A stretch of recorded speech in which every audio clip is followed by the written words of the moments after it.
talked to the Republican incumbent, the Democratic challenger, now the independent in this race. Sean O'Connor had been a Democrat, but decided to declare his independence and face his opponents in the general election. Why is he the different choice? Let's find out. Good to see you. Great to see you, Judge. How's the campaign going? Because you're really out there working hard as an independent. Yes, absolutely. So, we did our latest internal poll, and what that showed was that 55%, this was a poll of 606 people, the largest poll in the district, 55% of voters said that they would support a viable independent. We clearly have demonstrated our viability. We're on television, we have a digital campaign, direct mail, etc.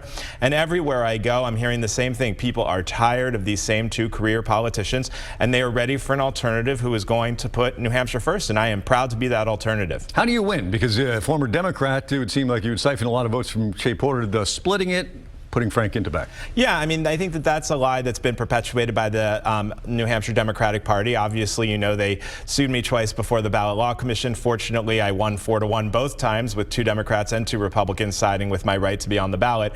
In our poll, what it showed was that I take votes equally away from both Frank Guinta and Carol Shea Porter. Without me in the race, they're deadlocked at 40%. With me in the race, they both dropped to 31%. That's lower than the threshold needed to win in a three-way race. And I'm already in the double digits, and this poll was conducted before most of our media had gone up. So we feel very confident. My name ID is already about 50%, and we expect that after the TV run that we're doing right now and the digital campaign, that's probably up to 60-75%. And we're just getting a tremendous response at the doors, at my speaking engagements. People are just ready for change. So what do you bring to the table? What are you telling them? We have a few weeks to go. Yeah, absolutely. So, what I think it comes down to is voters have a choice between simply 2 options. Frank Guinta and Carol Shea Porter are career politicians. Carol Shea Porter has made over $1 million in congressional salary. She utilized that to buy a home in a gated community in Florida in a yacht club. I don't think that that's right. I think it's insane that members of Congress make $200,000 a year. Frank Guinta has made almost $800,000 in Congress, and he used that to pay $370,000 in restitution and FEC fines. I don't think that's right either. I'm going to work for the minimum wage of $15,600 a year and give back the remaining $160,000 a year donated to New Hampshire charities chosen by the people of New Hampshire. Also, I don't take a dime, not even a penny, from special interests, from party committees, from super PAC support. Both of them have taken tens of millions of that, $2 million each in PAC support, tens of millions from their party committees and from super PACs. That's dirty money as far as I'm concerned. You're then beholden to someone other than the voters of New Hampshire. They want a proven business and nonprofit leader who's always going to put New Hampshire first, and that's what I think I have to offer. What are your priorities? What's number one when you get down there? Yeah, first I think we need to clean up Washington. We can't get anything done until we clean up Washington. So I have a real, robust congressional reform plan.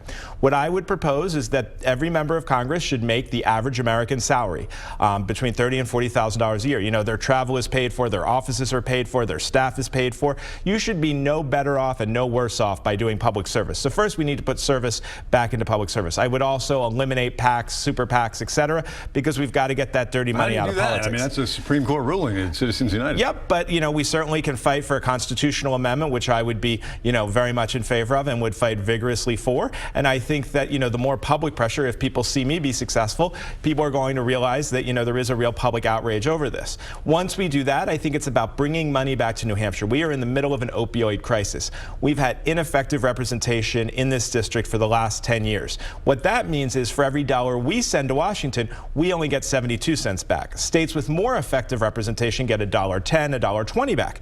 So what I want to do is make sure that every Granite Stater who is suffering with an addiction can get 90 days of inpatient care and then 6 to 12 months of follow-up. Because in my conversation with mental health counselors, many of whom are people who are in recovery themselves, they've said simply 30 days is not enough and you can't get a bed in New Hampshire today. It's time that we go and fight for those appropriations for New Hampshire. And so those are going to be my priorities, is we got to clean up the system. I'm going to work with people on both sides of the aisle. I'm not beholden to anybody but the voters of New Hampshire. And then I think we can really, focus on priorities that matter to Granite State. We have less than 2 minutes, but you didn't mention national defense. Are you satisfied with the approaches being taken so far when we're talking about ISIS or some of the domestic terror problems that we're seeing out there? Yeah, absolutely. So, I worked at the U.S. Embassy in Ecuador. I had a secret security clearance. And so, I have a undergrad degree in international politics, so I'm very well versed in these issues. And I think that it's important that we work diplomatically to try to solve solutions wherever we can, because we spent too much money and too many American lives lost overseas than rebuilding those countries instead of rebuilding America. But at the same time, I will always keep America safe. I believe that is the #1 priority, needs to be the #1 priority of any member of Congress. And so, we need to use intelligence. We need to work with the Islamic community in the U.S. They are a vital partner in combating ISIS and other terrorist cells, whether outside or within the United States. And I would, vigorously work on that. I hope to serve on the Foreign Affairs Committee because, I do recognize that our safety is priority #1. Well, there's only a few weeks to go. I know you're out there working hard. I wish we had more time, but catch up again on the campaign trail. Absolutely. Best We'll luck see you to soon. Thank Good you to so see much, Josh.